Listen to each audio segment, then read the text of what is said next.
Dar ai văzut că de-aia la cenaclu, că el nu era timid, nu se manifesta așa cum era el, cum ar fi trebuit ca să câștige stima lor. Nu știu dacă înțelegi ce vreau să zic. Ba da. Se descoperă față de anumiți oameni, asta e ideea. Nu față de toți. E scrisă la și patru. Mă pierd în vocea ta, ce nu pot asemăna niciunui cântec. Mă scazi în oaze vii, în nopțile târzii, în altru suflet.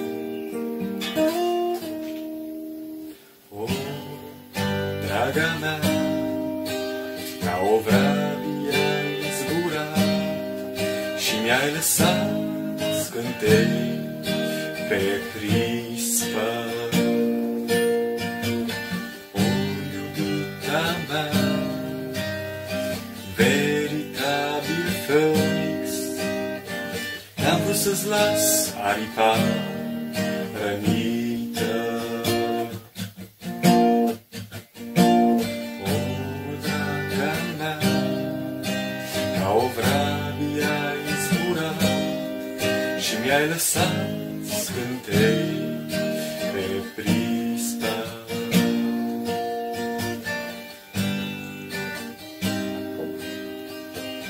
Văd rabia cântând, pe umărul meu plângând, chiar și azi mă despică